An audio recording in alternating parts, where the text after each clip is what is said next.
আজকে আমরা একটা প্যান্টের ফুল পকেট প্রসেস করে দেখাবো পার্ট বাই পার্ট। পকেটটা কিভাবে হয় পার্ট বাই পার্ট দেখাবো। এই জন্য আমাদের কাছে আগে থেকেই একটা প্যাটার্ন করা আছে, একটা প্যাটার্ন পরিপূর্ণ একটা প্যাটার্ন করা আছে। সাধারণত আমরা যেগুলো করি আমাদের সুবিধার্থে আমরা এটা নিয়ে নিছি। আমরা একটা পকেটিং কিভাবে করবো। একটা পকেটিং করতে গেলে আমরা এই বোর্ডে এই প্লেটগুলো তৈরি করি।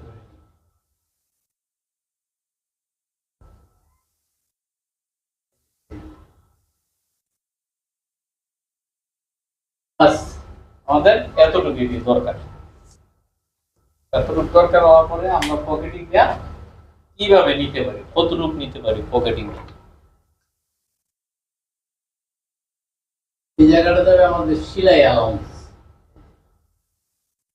সেলাই অ্যালাউন্স এখানে এতটুকু সেলাই অ্যালাউন্স।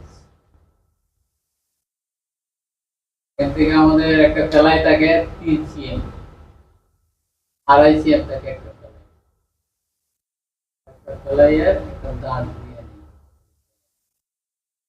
এতটুকু সেলাই থাকে। আর এই জায়গাটুকুর ভিতরে আমাদের পকেটিংটা করতে হবে।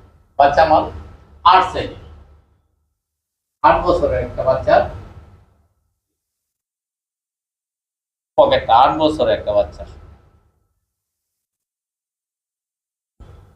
8 বছরের একটা বাচ্চার পকেটটা কতটুকু। 8 বছরের একটা বাচ্চার জন্য পকেটটা আপনি লেন্থে 8 ইঞ্চি দিতে পারেন, আর উইথে দিতে পারেন 5 এদিকে যে আমরা দৃষ্টি রাখার একটা বিষয় আছে। এই যে ফেলাইটা যখন এদিকে দিব, ফেলাইটার উপরে একটু দূরে যেতে থাকে। আমরা একটা পকেটিং করতে গেলে একটা বক্স বক্স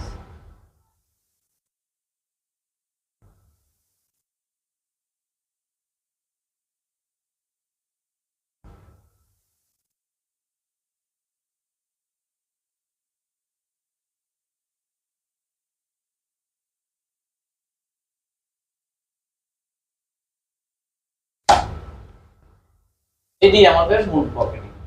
আমরা ওইটা একটা বডির সাথে মিলানোর জন্য এগুলো আমরা লাগিয়ে দিই।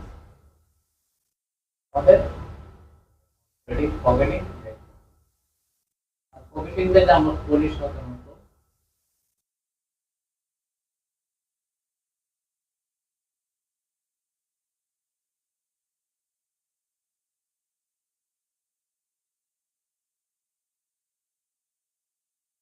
এই যে একটা পকেটিং বডিটা নিয়ে নিছি, কারণ বডির সাথে এই জায়গাটাকে শিফট দিয়ে থাকতে হবে। তার জন্য আমরা বডি থেকে দেখাই দিছি। এটা ডাবল পার্ট, ফোল্ড করলে 1 শট হয়ে যাব। এই যে আমাদের পকেট, এইদিকে যে এটা হলো পকেটিং এর প্যাটার্ন।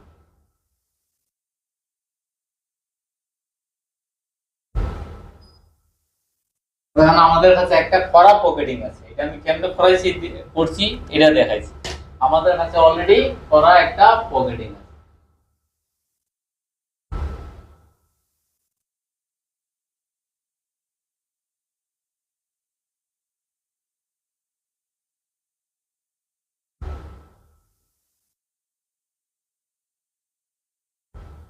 পকেটিংটা করতে গেলে সব সময় এই যে শেপটা আছে আর এই শেপটা আছে, শেপটা ঠিক রাখতে হবে। যদি শেপটা ঠিক না থাকে তাহলে বডির সাথে এই পকেটিংটা মিলবে।